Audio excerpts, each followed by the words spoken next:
Stéphane Bern et Mathieu Noël. Historiquement vôtre.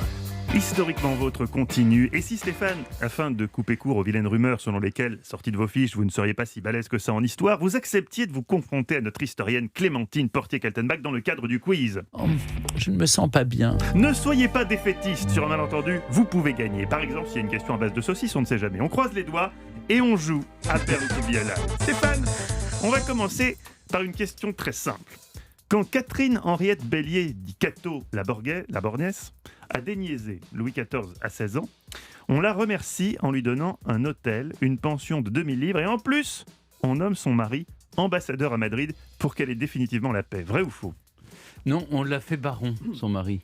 Et conseiller d'État. Il n'a pas été fait ambassadeur, il a été fait baron. Oui, ça, c'est la crème. Hein. Nous sommes face à un cas, je suis obligé, si vous voulez, d'appliquer la même règle à tout le monde, et donc d'offrir non pas un point, mais 2 points à Stéphane Bern pour cette réponse, puisqu'effectivement il a dit faux, et il a donné la réponse. Son mari devient baron. Cato la Borgnesse a obéi à la mère de Louis XIV, Anne d'Autriche.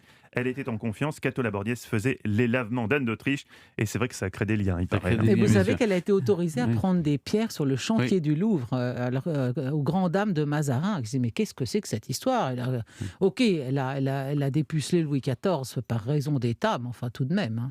Ah, vous trouvez que c'est un peu cher payé? Bah oui.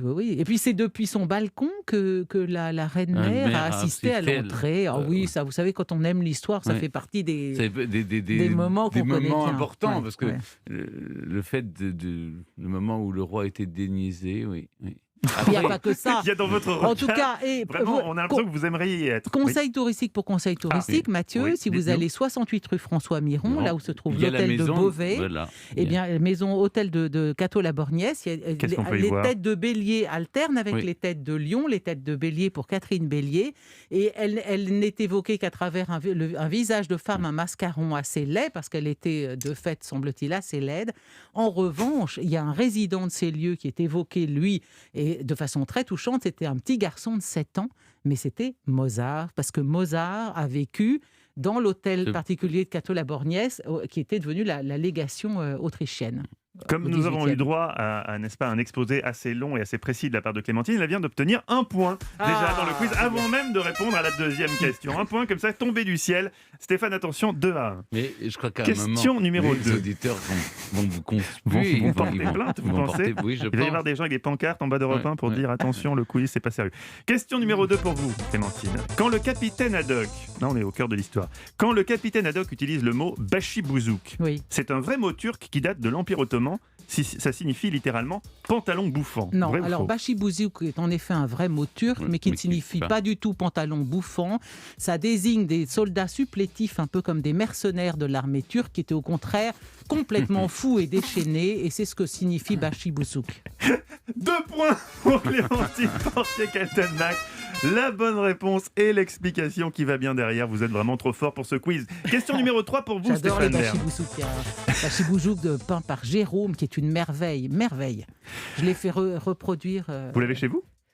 Je l'ai offert à mon fils. Oui. Il a dû être content.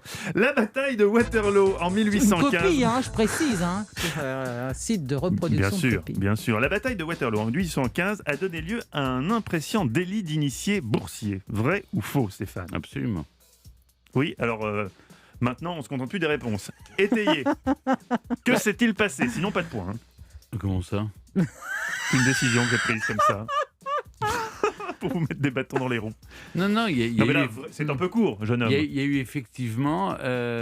on avait parié, en quelque sorte... Oui, mais qui? Je crois que ça met en jeu... Je vous donne un indice, c'est mon voisin à Genève. Oui. Pour de bon. Necker...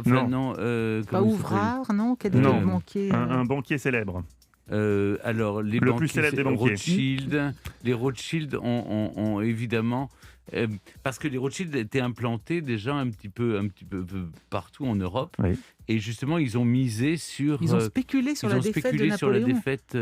Ou la victoire de Napoléon. C'est moche, ça. Le baron de Rothschild apprend avant tout le monde la défaite de Napoléon à Waterloo. Il fait croire à une victoire et vend ses devises anglaises. Le cours s'effondre, il rachète tout. Il voit sa fortune multipliée par 20 en 24 heures. Bien joué, Stéphane. J'ai dû vous pousser un petit peu. 2 points.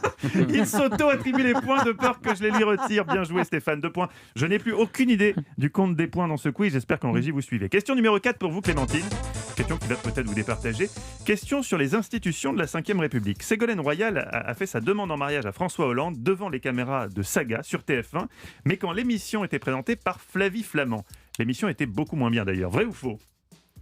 Quoi ? C'est une question de droit constitutionnel, ça ? Écoutez, même pas compris la question. Pour la personne qui a conçu ce quiz, qui visiblement n'a pas fait beaucoup de droit constit, c'est une question de droit constitutionnel. Ségolène Royal a fait sa demande en mariage à François Hollande devant les caméras de Saga sur TF1. Alors là, ça m'étonnerait. Alors là, vraiment, qu'il soit tombé si bas... Du temps de Stéphane, ça ne serait pas je ne peux pas croire ça une minute. C'est pas le genre de la maison. D'abord, non seulement, je crois qu'ils étaient tout à fait hostiles à l'idée du mariage et ils ne se seraient pas mariés sur le tard. Et encore moins dans une émission de télé, et encore moins sur TF1. Non, ça me paraît complètement absurde. Vous avez perdu. Absurde, mais vrai. C'était en 2006, alors qu'elle se lançait dans la course à la présidentielle. Elle a dit devant les caméras en souriant « On n'est pas hostile du tout au mariage, les choses se sont trouvées comme ça. Les enfants sont venus, on était ensemble, on est toujours ensemble, on s'aime. J'attends que François me demande en mariage. D'ailleurs, François, veux-tu m'épouser ?» dit-elle. François, en rigolant, a dit « Je répondrai hors caméra ». Ils se sont séparés 1 an après. Qui remporte ce quiz ? Pas mal. Écoutez, oui. Stéphane Bern lève le doigt comme un bon élève. Oh là, c'est tellement mignon. Victoire de Stéphane Bern par 317 points contre 312. Bien joué, Clémentine. Vraiment, là... Les bachibouzouk, c'était super. Vous félicitez le perdant du quiz. Stéphane, c'est beau. Allez regarder sur Internet le bachibouzouk de Jérôme. Mais très volontiers. G-E-R-O-M-E. Avec G, oui, avec un G. Il est de toute beauté. Il est superbe.